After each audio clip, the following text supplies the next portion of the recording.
Hello.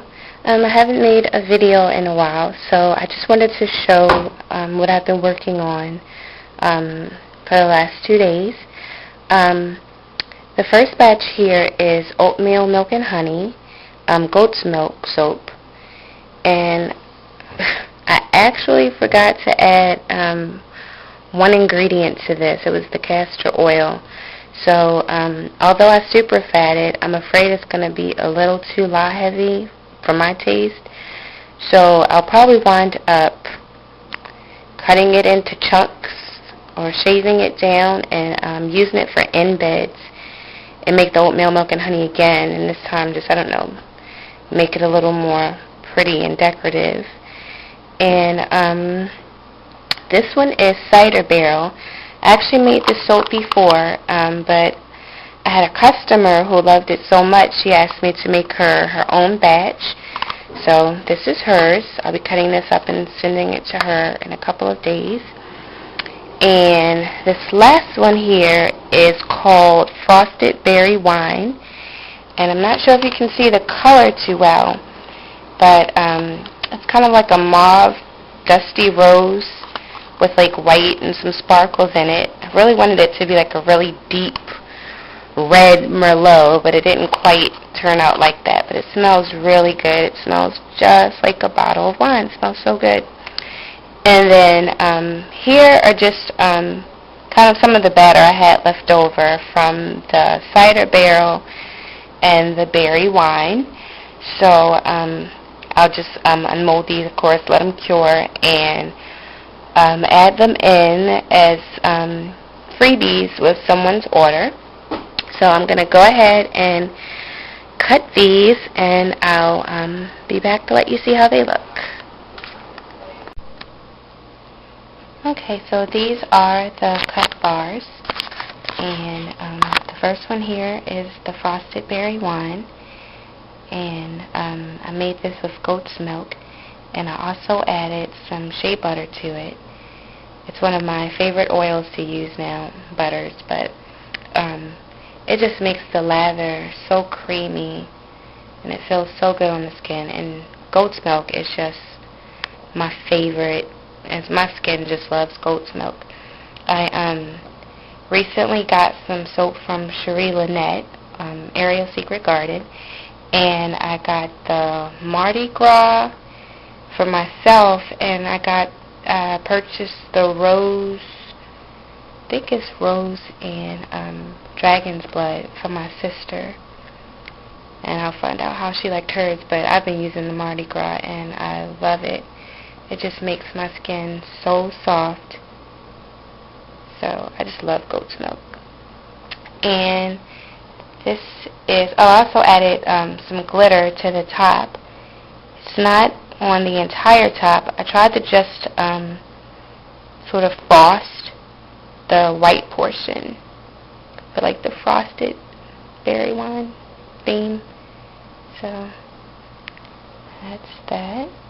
And this one is the cider barrel for one of my customers. And I was really nervous about all of these soaps, really. When I wrote in my journal last night, my recipe book, I was just like, I just made 3 terrible batches of soap. I was so depressed when I went to bed, but they actually turned out okay. In fact, the cider barrel, this batch looks more like I wanted the original batch to look, with the top looking more red. I used mica this time to color it instead of burgundy oxide, and it kept more of that red tone instead of turning brown. I'm assuming it must be some sort of vanilla content, and one of the oils that I used, somewhere in there must be a little vanilla, because it darkens it some. It didn't stay the bright, like ruby red. But this is definitely more red than the last batch, so I'm happy with that. And so I'll be shipping that out in a couple of days. And I think I already talked about the oatmeal milk and honey. I'm definitely going to chunk this up, do some, shred it up and do some curls and stuff, and do a whole new batch and just embed this in it. So this is what I have here, and I'll put some pictures at the end. What I also wanted to share with you were a few other new soaps that I'm going to have in my shop, and probably by the end of this week or early next week, that I made several weeks ago, but I never did a video or anything for them. The first one here is Keylime Pie, and I got this fragrance from Southern Soapers, and it's a non-discoloring fragrance, so it stayed, it didn't turn like brown or anything, so I was able to color it green, and it stayed green. And for the whipped topping here, I actually whipped some soap using a hand mixer and then piped it on with a cake decorating tip. Also, what I added to get the coconut essence of it, I had some leftover soap from a batch that I had made called Island Coconut, and it discolored to sort of like this golden beige color, so it was perfect for the toasted coconut that I had to add to the top. So I just shredded that up and did some chunks and embedded that in, and then I sprinkled some glitter and lime zest on top.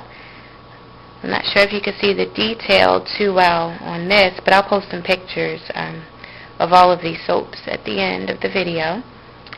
And I was also able to get a little cupcake out of it. I had two. I already gave one away to a customer as like a little freebie thank you. But I got these really cute cupcake liners from Michael's. And you can't see it, but underneath of this white icing is also green.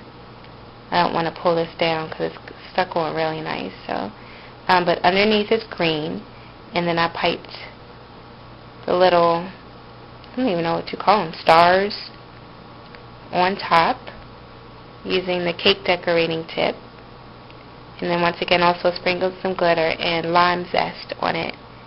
So these smell really good. It really held the fragrance well. The fragrance didn't morph or anything, so I really like these. I can't wait to use one myself. And then I also have two new Lush dupes. This one is a dupe for Snow Cake, Lush's Snow Cake. I'm calling it Snow Cakes, one word, with an S on the end. And I put some little stars and stuff on top of that and some glitter. I'm really happy with these because this was supposed to discolor to like a off-white kind of beige color, but I really wanted it to stay white. So I'm happy that I was able to get it to do that. And I was also able to get a couple of these samples out of it. I have a few more that I'll be including with some of the orders as freebies. And this one is a dupe for Porridge, and I'm calling this one, well, I'm not calling it, the company calls it Goldilocks, so that's the name I'm going to keep. And it has some oats sprinkled on top, but more than likely these will come off with the first use, or you could even like sort of pluck them off. They're just for decoration. But also inside of it, I use ground oatmeal. What I did was took the oatmeal and I ground it down to a fine powder so that it wouldn't be abrasive on the skin or anything. So you still get like that mild that exfoliation, but it's very mild and gentle, so it doesn't scratch your skin. You really won't even feel it, but you won't feel it while you're using the soap, but you'll feel the difference on your skin after you use the soap. So this one actually, I like the smell of Porridge a lot, really. It smells really good. But this one will be, I think I'll be listing this one at the end of this week as well. I'm not sure yet. The bars are pretty hard, and it's been curing for almost a little over 4 weeks. So I think these are ready to go on. And yeah, so this is what I have now, and I'll post some pictures at the end. Alright, thanks for watching. Have a good day, everyone.